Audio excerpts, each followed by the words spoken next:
Nobody remembered when the great creature had first fallen into the ravine. The miners who worked the hills of Arderos walked past her every day without looking. The merchants who drove their hover carts along the dusty roads made sure to take the longer path so they would not have to see her. The children of the colony were told to stay away from the wastelands, and when they asked why, their parents simply said that nothing good lived out there anymore. But Danny Walker was not very good at following rules. He was 12 years old, the son of human miners who had come to this distant planet 3 years ago, looking for work and a fresh start. His father operated drilling equipment in the deep mines. His mother worked in the processing facility where raw or became useful metal. They were simple people living simple lives on a world that belonged to species far older and more advanced than humanity. Danny spent most of his free time exploring. The wastelands outside the colony of Dusthaven were supposed to be dangerous, but he had never found anything worse than sharp rocks and strange insects. He liked the silence out there. He liked the way the twin suns painted the sky orange and purple in the evenings. He liked feeling like he was the only person in the universe, even if just for a little while. That afternoon, he was looking for salvage. Old machines sometimes broke down in the wastelands, and their parts could be traded for credits at the market. Danny had become good at finding things others had forgotten or thrown away. He climbed down into a ravine he had never explored before, using the rocky outcroppings as handholds. The walls were steep, and shadows filled the bottom even though it was still daytime. When his feet finally touched the ground, he looked up and saw something that made him stop breathing. She was enormous. Her body stretched across the entire width of the ravine. Scales that might once have been brilliant silver now faded to a dull gray. Wings lay folded against her sides, torn in places and covered with dust. Her eyes were closed, and for a long moment Danny thought she was dead. Then she breathed, and he felt the warm air wash over him like a gentle wind. Danny had heard stories about the celestial drakes. Everyone in the galaxy had. They were ancient creatures, older than most civilizations, who had once served as guardians and protectors of inhabited worlds. They bonded with species who proved worthy, forming partnerships that could last for centuries. The Valorians, one of the founding species of the Galactic Commonwealth, had been bonded to the drakes for longer than humans had possessed fire. But the stories also said the drakes were dying out. New technology had made them unnecessary. The species they once protected had moved on to automated defense systems and energy shields. The great guardians of the galaxy were no longer needed. Danny stood very still, watching the creature breathe. He could see wounds on her body, old injuries that had never healed properly. He could see the way her ribs showed through her scales, the way her claws had become dull and cracked. She looked like something the universe had used up and thrown away that he should have run. He should have climbed back up the ravine and told his parents what he had found. He should have done anything except what he actually did. Danny walked closer. He sat down beside her massive head, close enough to touch her if he reached out. And he spoke. "Are you hurt?" The great eye opened slowly. It was the color of dying stars, gold flecked with red, and it focused on him with an intelligence that made Danny's chest feel tight. For a long moment, neither of them moved. "You should not be here, small one." Her voice was not a voice at all. It moved through his mind like water, gentle but undeniable. "This is no place for the living." "You are living," Danny said. The drake made a sound that might have been a laugh or might have been a sigh. "Barely, and not for much longer." "What happened to you?" Another long silence. The eye remained fixed on him, studying him with an expression Danny could not read. When she finally answered, her mind voice was heavy with something he recognized from the way his grandmother had sounded in her final months. Not pain exactly, something deeper. Acceptance of an ending that could not be avoided. "It happened to me," she said. "I grew old. I grew slow. I stopped being useful to those I served. And so they left me here, where I will trouble no one with my dying." Danny frowned. "The Valorians left you. They did what was practical. I do not blame them. Resources are limited. Why spend them on one who can no longer serve? That is horrible." The drake's eye widened slightly, as if his response surprised her. "It is simply the way of things. All creatures die, small one. Most die alone. I am fortunate to have had so many centuries of purpose before my end. Danny shook his head.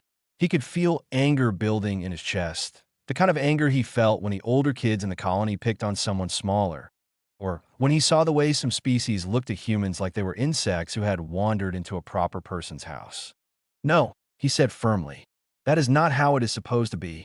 You protected people. You helped them. And when you got old and sick, they just left you in a hole to die.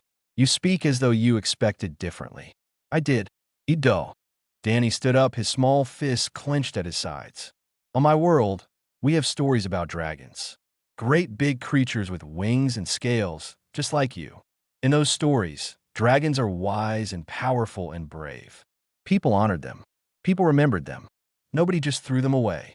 The drake was silent for a very long time. When she spoke again, her voice was softer, and something in it had changed. What is your name? Small one. Danny. Danny Walker. I'm called Aldera. I have not spoken my name aloud in 40 years. She paused. Thank you for sitting with me, Danny Walker. But you should go now. Return to your family. Forget you found me here. Danny looked at her for a long moment. Then he shook his head.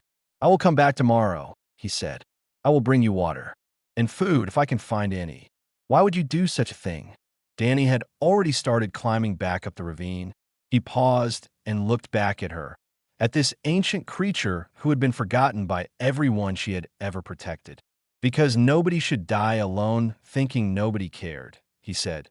Then he was gone, scrambling up the rocks and disappearing over the edge of the ravine. Aldera watched him go, her great eye following his small form until he was out of sight. For the first time in 40 years, she felt something stir inside her chest. Something she had thought had died long ago, buried under decades of abandonment and silence. The hope that it was a foolish feeling. The kindness of one small human boy could not change what she was, or what was coming. It could not heal her wounds, or restore her strength, or turn back the march of time. But as the twin suns set and darkness filled the ravine, Aldera found herself thinking about tomorrow. About a bucket of water carried by small hands. About someone who thought she still mattered. She had forgotten what it felt like to look forward to anything. Perhaps that was the greatest gift of all. The bucket was heavier than Danny had expected. He had filled it from the communal water station before dawn, when most of the colony was still sleeping. Water was rationed on Ardros 4. Every drop was precious, tracked and measured and allocated based on family size and work contribution. What Danny was doing would be noticed eventually. He did not care. The walk to the ravine took nearly an hour. The bucket sloshed and spilled with every step, and by the time he reached the edge, he had lost at least a quarter of what he started with. But when he climbed down the rocky slope and saw Aldera still lying there, still breathing, he felt like he had carried an ocean. You came back. Her mind voice was weaker than yesterday, but there was something new in it. Surprise, perhaps, or confusion. I said I would. Danny set the bucket down beside her head. It was laughably small compared to her size, barely enough for her to wet her tongue. But it was what he had. I cannot carry more. I am sorry. Aldera stared at the bucket for a long moment. Then she lowered her head and drank, slowly, carefully, as if she was trying to make every drop last. When she finished, she looked at Danny with an expression he could not quite read. You should not waste water on me, small one. Your colony has little enough as it is. Then I will drink less myself. That is foolish. Probably. Danny sat down cross-legged in front of her, the same spot he had occupied yesterday. But I have done lots of foolish things. My mother says I was born without common sense. Aldera made that sound again, the one that might have been a laugh. Your mother sounds wise. She is. But she also says that having a kind heart matters more than having a clever brain. Danny pulled a small package from his pocket and unwrapped it carefully. Inside were scraps of dried meat, the kind his family ate when fresh food was too expensive. I brought food too. I did not know what celestial drakes eat, but I thought you might be hungry. The scraps were pathetically small. They would not even count as a snack for a creature of Aldera's size. But she ate them anyway, one by one, and when Danny looked at her eyes, he thought he saw something glistening there. On my world, Aldera said slowly, We had stories too. Stories about the small ones who changed everything. The humble ones who moved mountains. I always thought those stories were just tales for children. She paused. Perhaps I was wrong. Days passed, then weeks. Danny came every morning before school and every evening after his chores. He brought water, always water, even when his own throat was dry and his lips were cracked. He brought food, even when it meant skipping meals himself. He brought bandages and cleaning solutions, traded from the medical station in exchange for salvage he found in the wastelands. He cleaned her wounds with small hands that had to work slowly and carefully because there was so much of her and so little of him. He talked to her while he worked, telling her about his life on Earth before his family moved to Ardros 4. He told her about blue skies and green trees and oceans so big you could sail for days without seeing land. He told her about dogs and cats and horses, about birthday parties and summer vacations, about all the small, beautiful things that made up a human childhood. Aldera listened to everything. She asked questions, so many questions, about humanity and Earth and the strange creatures who called that distant world home. She had never met a human before Danny.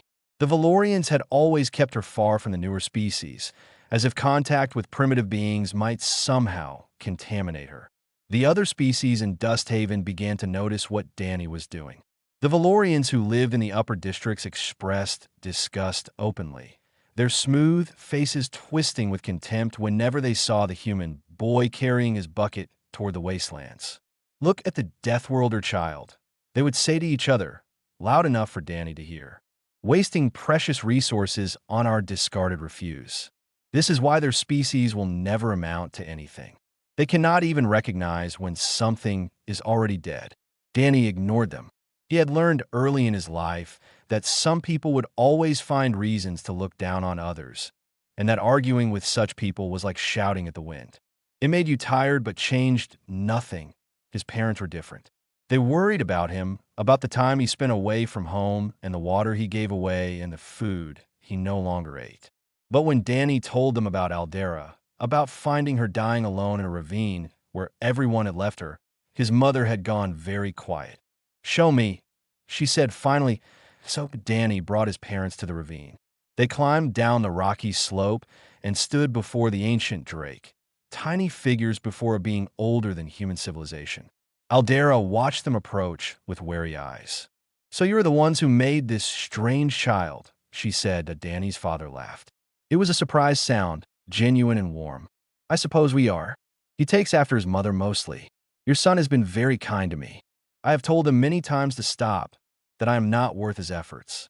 He does not listen." Danny's mother stepped forward. She reached out and placed her hand on Aldera's snout, a gesture so bold that Danny held his breath. But Aldera did not pull away. "On Earth," his mother said softly, "we have a word. Ubuntu. It means that a person is a person through other people. We become who we are by how we treat those around us." She paused. "Our son is becoming a good person. Thank you for being part of that." After that, Danny's parents helped where they could. Extra rations appeared in Danny's pack. Medical supplies that should have been hard to find became mysteriously available. They never spoke about it directly, but Danny understood. They were supporting him the only way they knew how. One evening, as Danny finished cleaning a particularly deep wound on Aldera's shoulder, she asked him the question she had been holding inside for weeks. "Why you keep coming back, Danny Walker? I have nothing to give you. I cannot protect you, or teach you, or reward you for your kindness. I am dying. Everyone says so. Why do you persist?" Danny sat back and thought about the question carefully. He was young, but he had already learned that some questions deserved serious answers. "Because you were alone," he said finally, "and nobody should die alone thinking nobody cared. That is what I said before, and I meant it." He paused. "Also, I like talking to you. You're interesting. You have seen so many things and been to so many places.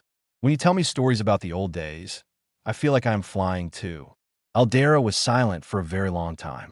When she spoke again, her voice was rough with emotions she had not felt in decades. "You are a strange creature, Danny Walker. Your whole species is strange. The galaxy thinks you are primitive, aggressive, dangerous.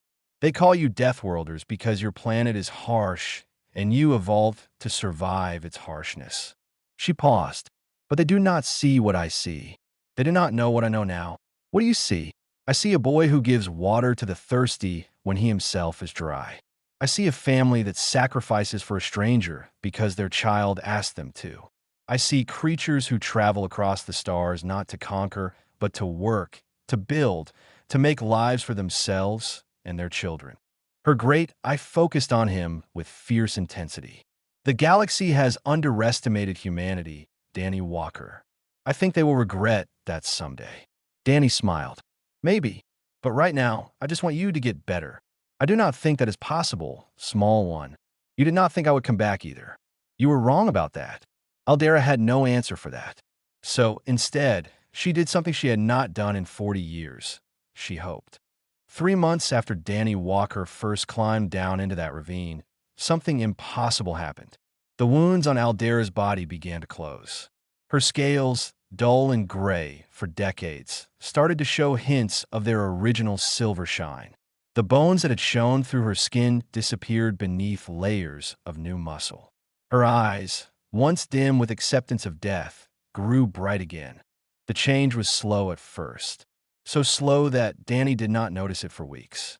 But one morning, as he was cleaning a cut on her foreleg that had refused to heal for years, he realized the cut was gone. Not bandaged, not scabbed over, but completely gone, as if it had never existed at all. Aldera, he whispered. You're wound, I know. Her mind voice carried something Danny had never heard before. Wonder. I noticed 3 days ago. I did not want to say anything. I thought perhaps I was imagining it. You are healing. That should not be possible. Celestial drakes do not recover from decline. It has never happened in recorded history. Once we begin to fade, we fade until we are gone. She turned her head to look at her own body, at the changes that defied everything she knew about herself. This should not be happening, but it was happening. Day after day, Aldera grew stronger. Her appetite returned, and Danny had to scramble to find enough food to satisfy her. Her movements became smoother, less painful. She could lift her head without effort now, could shift her body without the grinding sounds that had accompanied every motion before. Word spread through Dusthaven. The humans mostly kept quiet about it, but the other species noticed. They noticed the boy still making his daily trips to the wastelands. They noticed the supplies he carried, far more than he had brought before. And eventually, someone decided to investigate. Dr. Prionaire was one of the few humans who had risen to prominence in Commonwealth scientific circles. She had spent 20 years fighting for recognition, proving herself again and again to colleagues who assumed a Deathworlder could never match their intellect. She was brilliant, driven, and endlessly curious. When she heard the rumors about a recovering celestial drake on Ardros 4, she dropped everything and caught the next transport out. Danny met her at the edge of the ravine. He was suspicious at first. Scientists had come before from the Commonwealth Health Ministry to confirm that Aldera was dying and recommend that resources not be wasted on her care. They had treated her like a broken machine, not a living being, but Dr. Nair was different. When she climbed down into the ravine and saw Aldera for the first time, she did not immediately reach for her scanning equipment. Instead, she sat down, introduced herself politely, and asked permission before beginning her examination. You have good manners, Aldera observed. For a scientist, I have learned that treating my subjects with respect produces better results than treating them like objects. Dr. Nair smiled. Also, my grandmother would haunt me forever if I was rude to an elder. The examination took several hours. Dr. Nair ran tests, collected samples, analyzed data on portable equipment that hummed and beeped with results Danny could not understand. When she finally finished, she sat back and stared at her readings with an expression of complete disbelief. This is impossible, she said softly. That is what I said, Aldera replied. And yet here I am. No, you do not understand. According to these readings, your cellular degeneration has not just stopped. It has reversed. You're not merely healing. You're getting younger. Biologically, you are decades younger than you were 6 months ago. Dr. Nair shook her head slowly. There is no medical treatment in the Commonwealth that can do this. There is no technology anywhere that can reverse aging in a celestial drake. Then how is it happening? Danny asked the doctor. Nair turned to look at him. She studied him for a long moment. This ordinary human boy with dust on his clothes and calluses on his hand from carrying buckets of water every day for months. I think, she said carefully, that you are happening. She explained what she had discovered. Celestial drakes were not merely physical creatures. They were deeply empathic beings whose health was directly connected to their emotional state. Their bond with the Valorians had not just been a partnership. It had been a source of life itself. The drakes needed emotional connection to survive, needed to feel valued and cared for and wanted. The Valorians had never understood this. Their relationship with the drakes had always been transactional. They provided resources and protection. The drakes provided service in return. When the drakes grew old and could no longer serve, the Valorians cut off the resources. They did not realize they were also cutting off the emotional connection that kept the drakes alive. Aldera was not dying of old age, Dr. Nair said. She was dying of loneliness, of feeling useless and abandoned and forgotten. Her body was shutting down because her spirit had already given up. But Danny changed that, Aldera said quietly. He came when no one else would. He gave when he had nothing to gain. He cared for me when caring made no sense. Exactly, Dr. Nair nodded. The human capacity for unconditional love and compassion triggered healing pathways in your biology that had been dormant for centuries. Danny did not just bring you water and food. He brought you hope. He brought you purpose. He brought you the knowledge that you still mattered to someone. Danny felt his face grow hot. I just did what anyone would do. No, Aldera's voice was firm. You did what no one else would do. The Valorians walked past me for 40 years. Other species saw me dying and looked away. Only you stopped. Only you cared. Dr. Nair published her findings 3 weeks later. The paper spread through the Commonwealth like wildfire. A human child had done what advanced medicine could not. A Death Worlder had healed a celestial drake through nothing but kindness and persistence. The reactions were mixed. Many species expressed fascination and wonder. Scientists across the galaxy began studying the connection between emotional health and physical recovery. New research programs were launched to investigate the healing properties of genuine care. But the Valorians were not fascinated. They were embarrassed. Their representatives appeared on news broadcasts, dismissing Dr. Nair's research as flawed.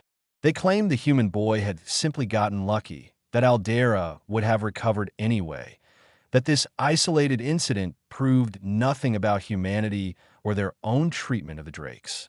The Death Worlders always exaggerate their own importance, one Valorian official declared. They are a young species with an inflated sense of their own significance. This changes nothing. Celestial drakes are still obsolete technology, and we stand by our decision to phase them out of our defense infrastructure. Danny watched the broadcast with Aldera by his side. When it ended, he looked up at her with fury in his young eyes. How can they say that? After everything they did to you? After leaving you alone to die? Aldera was calm. For the first time since Danny had known her, she seemed at peace. Let them talk, she said. Let them dismiss and diminish and deny. The truth does not need their permission to be true. She lowered her head until her eye was level with Danny's face. You saved my life, Danny Walker. Not with weapons or technology or power. With kindness. That is something they will never understand. Maybe they should learn. Perhaps they will. Perhaps this is only the beginning. Aldera's eye glinted with something new. Something fierce. The galaxy has overlooked humanity for a long time. But they're starting to pay attention now. And I think they will find that you Death Worlders are full of surprises. Danny smiled. We usually are. Outside the ravine, across the Commonwealth, species who had never given humans a second thought began to wonder. What else were these strange creatures from Earth capable of? What other impossible things could they achieve through nothing but compassion and stubborn refusal to give up? The answers were coming, and they would change everything. 6 months after Danny Walker found a dying dragon in a ravine, Aldera spread her wings for the first time in half a century. The membrane stretched wide, silver and shimmering in the light of the twin suns, blocking out the sky above the wastelands of Ardros 4. Danny stood below her, tears streaming down his face, watching something he had never truly believed he would see. She was beautiful, not the broken, faded creature he had discovered all those months ago. This was Aldera, as she was meant to be, a celestial drake in her full glory, ancient and powerful and alive. She lifted off the ground slowly, her massive body rising with a grace that seemed impossible for something so large. The wind from her wings nearly knocked Danny off his feet. He did not care. He laughed and cried and shouted her name as she climbed higher and higher, spiraling up into the sky until she was just a silver speck against the orange clouds. When she finally descended, landing in the ravine with a thunderous impact that shook the ground, her eyes were brighter than Danny had ever seen them. There was something wild in her expression, something free. "I had forgotten," she said, her mind voice trembling. "I had forgotten what it felt like to fly. How was it? Like being born again. Like becoming myself after years of being someone smaller." She lowered her head until she was face to face with Danny. "Thank you. This gift you have given me. There are no words in any language sufficient to express my gratitude." Danny wiped his eyes with the back of his hand. "You do not have to thank me. Seeing you fly is enough." Aldera studied him for a long moment. Her expression shifted, becoming serious in a way that made Danny's heart beat faster. "There is something I must tell you, Danny Walker. Something I have been considering for many weeks. Something that has never happened before in all the ages of my kind." "What is it?" "Among my people, there is a sacred tradition called the soul bond. It is a connection between a celestial drake and a chosen partner, a merging of spirits that allows us to share thoughts, emotions, and strength across any distance. It is the deepest form of trust and partnership our kind can offer." Danny nodded. He knew about soul bonds from the stories Aldera had told him. The Valorians have been bonded to the drakes for thousands of years. "The soul bond has always been limited to a single species," Aldera continued. "Once a drake bonds with a race, they can only bond with members of that race forever after. It was believed to be a biological limitation, something written into our very cells." She paused. "I no longer believe that is true." "What do you mean?" "I believe the limitation was emotional, not biological. The Valorians were the first species we bonded with, and we accepted their assumption that we belonged to them and them alone. We never questioned it. We never tried to bond with anyone else." Her eye focused on Danny with fierce intensity. Until now, Danny felt like the ground had disappeared beneath his feet.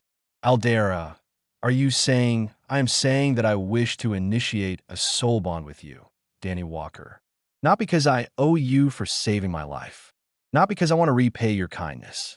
But because in all my centuries of existence, I have never met anyone who made me feel more seen, more valued, more alive than you do." She lowered her voice to barely a whisper in his mind. "You are my true partner, Danny. You always were. We simply had to find each other." The Commonwealth Council demanded to witness the bonding ceremony. Valorian officials protested loudly, claiming that such an act would violate ancient treaties and destabilize relationships that had held for millennia. They insisted the bond would fail, that it was biologically impossible, that the human boy was being manipulated or deceived. The council overruled them. The bonding would proceed, broadcast live across the galaxy for all to see. Thousands gathered in the wastelands of Ardros 4. Millions more watched from distant worlds. Danny stood alone before Aldera, his parents watching from the crowd with pride and fear mixed together in their eyes. Dr. Nair stood beside them, her recording equipment capturing everything for scientific posterity. "Are you ready?" Aldera asked. Danny took a deep breath. He was terrified. He was excited. He was 12 years old and about to do something that had never been done before in the history of the galaxy. "Yes," he said. "I am ready." The bonding began. Light erupted from Aldera's chest, silver and gold swirling together like liquid starfire. It flowed toward Danny, surrounding him, lifting him off the ground. He felt her presence enter his mind, not as an invader, but as a welcome guest, settling into spaces he had not known were empty until she filled them. He felt everything she had experienced in her long life. Centuries of protecting worlds, of fighting battles, of watching species rise and fall. Decades of loneliness and abandonment, of waiting to die in a ravine where no one cared. And then, piercing through all that darkness like a beam of pure light, the moment when a small human boy sat down beside her and asked if she was hurt. She felt him too. 12 years of childhood, so brief compared to her centuries, but burning with an intensity that took her breath away. Love for his parents, curiosity about the universe, stubborn determination to help those who needed helping regardless of what anyone else thought. And beneath it all, a core of compassion so pure and strong that it made her ancient heart ache. The light faded. Danny's feet touched the ground, and when he opened his eyes, he could feel Aldera inside him, a warm presence at the edge of his thoughts, as natural as breathing. It worked, he whispered. The crowd was silent. The galaxy was silent. And then, slowly, the silence broke into thunderous applause. The Valorian officials stormed off the viewing platform, their faces twisted with rage. They had been wrong. Everything they believed about soul bonds, about celestial drakes, about their exclusive relationship with these ancient guardians had been wrong. That a human had done the impossible. Doctor Nair was crying openly as she reviewed her data. The readings confirmed what everyone had just witnessed. The soul bond was complete, stable, and more powerful than any she had ever measured. Something about the connection between Danny and Aldera was amplifying their combined strength to levels that defied explanation. Later, after the crowds had dispersed and the broadcast had ended, Aldera addressed the galaxy for the first time in 40 years. Her voice echoed across countless worlds, translated into thousands of languages, reaching billions of listeners who had never heard a celestial drake speak. I was dying, she said. Your Commonwealth classified me as obsolete, non-essential, a burden to be disposed of quietly. The species I had served for millennia abandoned me without a second thought. I accepted my fate. I was ready to fade away and be forgotten. She paused, and Danny felt her emotions flowing through their bond. Pride, gratitude, love. Then a human child found me. He brought me water when I was thirsty. He cleaned my wounds when I was injured. He sat with me and talked to me and reminded me that I still mattered to someone. He did not ask what I could give him in return. He simply gave and gave and gave until his giving saved my life. Her voice hardened. The Valorians saw me as a tool. When I was no longer useful, they discarded me. Danny Walker saw me as a person. He gave me everything he had when I had nothing to offer in return. That is what a true bond requires. That is what was missing from my relationship with my former partners for centuries. She spread her wings, silver and magnificent against the sky. I chose this human boy. I chose a species. And I will spend the rest of my existence showing the galaxy why that choice was the wisest decision I have ever made. The Valorians demanded an emergency session of the Commonwealth Council. They wanted the bond nullified. They wanted Aldera returned to their custody. They threatened consequences if their demands were not met. The galaxy held its breath and waited to see what would happen next. The Commonwealth Council chamber was the largest enclosed space Danny had ever seen. It stretched upward like the inside of a mountain, with seating platforms rising in tiers that seemed to touch the ceiling. Representatives from over 300 species filled those platforms, beings of every shape and size imaginable, all gathered to decide the fate of a single human boy and the ancient dragon who had chosen him. Danny sat in the center of the chamber, on a small platform that felt very exposed. His parents were somewhere in the observation gallery. Dr. Nair was there too, ready to provide scientific testimony if needed. Aldera waited outside, too large to enter the building, but her presence hummed at the edge of Danny's mind through their bond, warm and reassuring. The Valorian delegation sat directly across from him. Their leader, a tall being with smooth blue-gray skin and eyes like polished obsidian, watched Danny with an expression of barely concealed contempt. This council convenes to address an unprecedented situation. The chief arbiter announced, her voice amplified to reach every corner of the chamber. The celestial drake, known as Aldera, has initiated a soul bond with a human child, breaking thousands of years of exclusive partnership with the Valorian people. The Valorians have filed a formal protest and demand that this bond be nullified immediately. The Valorian leader rose to speak. Honored Council, what occurred on Ardros 4 was not a legitimate bonding. It was manipulation. The human child somehow tricked or coerced a confused, dying Drake into an act she would never have consented to in her right mind. He gestured dismissively toward Danny. Look at him. He is a primitive from a species barely out of their own atmosphere. The idea that a celestial drake would willingly choose such a partner is absurd on its face. Murmurs rippled through the chamber. Some species nodded in agreement. Others looked uncertain. Furthermore, the Valorian continued, this act violates the sacred compact of partnership signed between our people and the Drakes over 8,000 years ago. That compact gives us exclusive rights to Drake bonds. No other species may form such connections without our express permission, which we absolutely did not grant. Dr. Nair stood up from the witness platform. If I may address the council? The chief arbiter nodded. The Valorian representative speaks of exclusive rights, but he fails to mention a critical detail. Dr. Nair activated a holographic display showing official Commonwealth documents.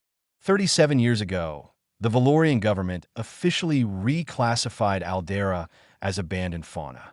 They declared her obsolete, withdrew all support, and legally terminated their partnership obligations. Under Commonwealth law, an abandoned being is free to form new partnerships with any willing party. The chamber erupted in noise. The Valorian leader's face darkened. That classification was administrative, he snapped. It did not terminate our rights under the sacred compact. You cannot have it both ways, Dr. Nair replied calmly. Either Aldera was yours, in which case you were obligated to care for her, or she was not yours, in which case you have no claim to her now. The Commonwealth records are clear. You abandoned her. You left her to die alone. You did not get to reclaim her simply because she is valuable again. More murmurs. The tide of opinion seemed to be shifting. The chief arbiter raised a hand for silence. The council will hear from the human child directly. Young one, step forward. Danny's heart was pounding so hard he could feel it in his throat. He stood up on shaking legs and walked to the speaking platform. 300 species watched him, waiting to hear what a 12-year-old from a backwater mining colony could possibly say that would matter. He thought about all the speeches he had heard in recordings, the grand words and soaring rhetoric that leaders use to move crowds. He did not know how to speak like that. He only knew how to tell the truth. I am not smart enough to argue about laws and compacts and rights. He began, his voice small in the vast chamber. I'm just a kid. I do not understand most of what the adults are fighting about. He took a deep breath. But I know what I saw when I found Aldera. I saw someone who was hurt and alone and scared. I saw someone who had been thrown away like garbage because she was not useful anymore. I saw someone dying who nobody cared about. His voice grew stronger. Where I come from, we have a saying. You can judge a person by how they treat those who can do nothing for them. Aldera could not help me when I found her. She could not give me anything. She was dying and weak, and everyone had decided she did not matter anymore. He looked directly at the Valorian delegation. But she did matter. She mattered because she was alive, and she was suffering, and I could help. That is all. That is everything. The chamber was completely silent.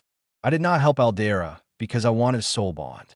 I did not even know what a soul bond was until she told me. I helped her because that is what you do when someone needs help. You help them.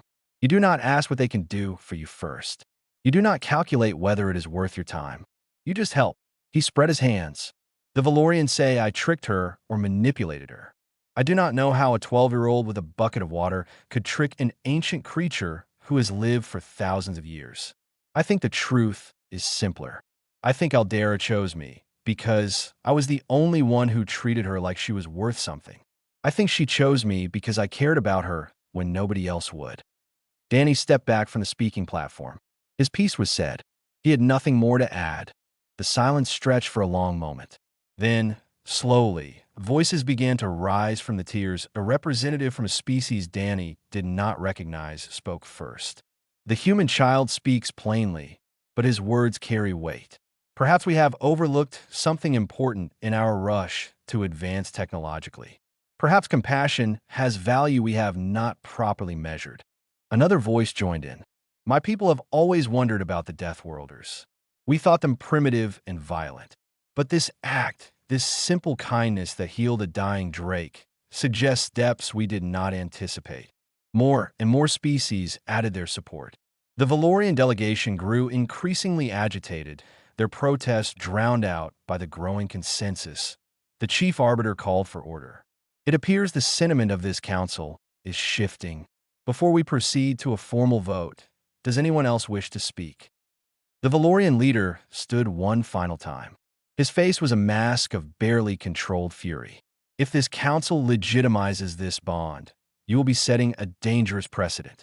You will be saying that any species can bond with a celestial drake, regardless of treaties or traditions or established relationships.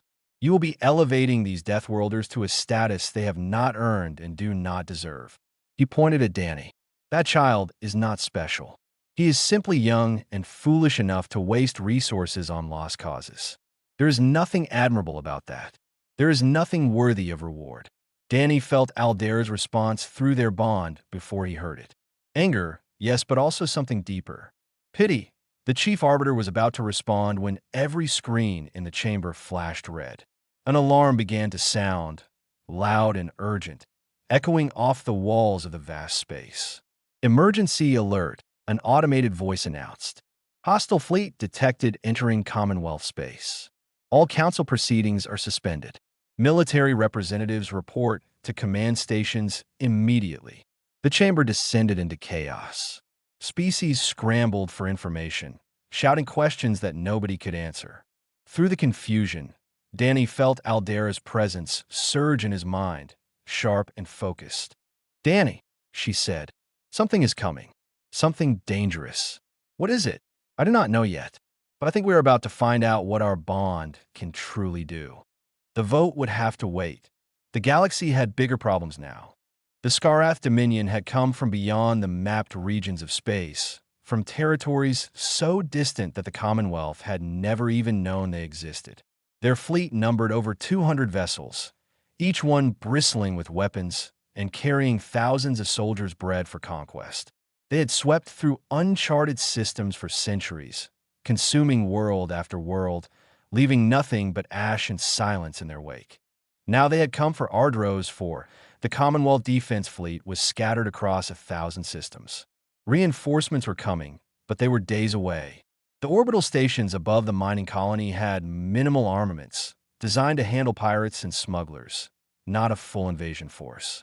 The population below had no military training, no weapons capable of fighting back, no hope. Danny stood outside the council building, watching the sky fill with enemy ships.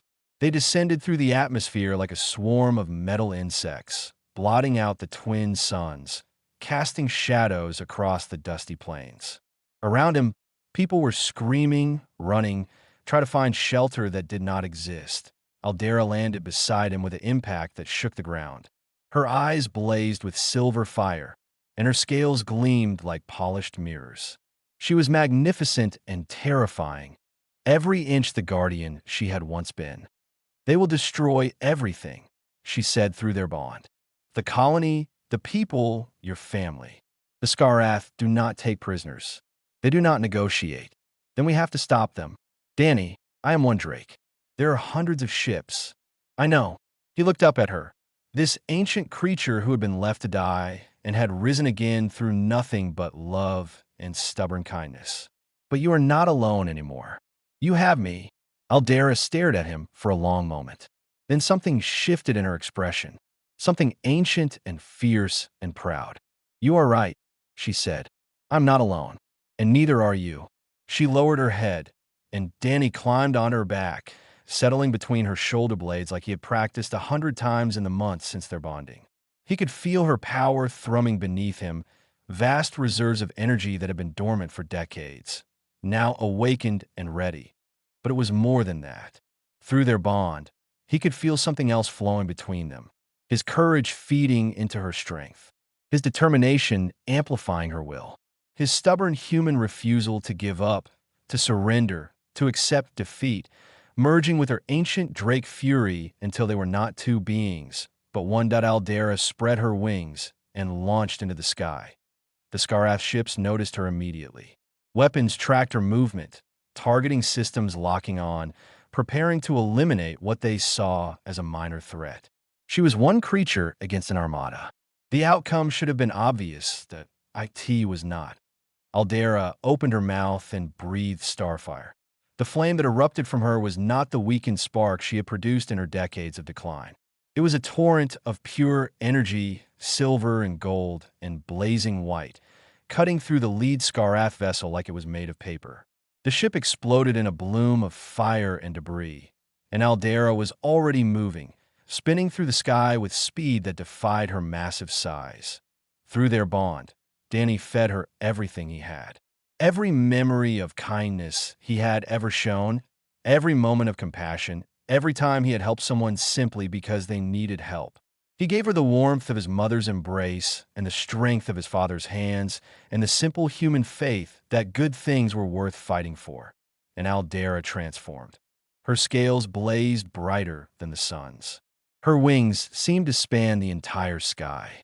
Her starfire became a weapon of legend, carving paths through the enemy fleet, destroying ships by the dozen, driving the invaders back toward the darkness they had come from. The battle lasted 3 hours. When it was over, the Skarath fleet was scattered and fleeing, their remnants retreating to the unknown regions they had emerged from.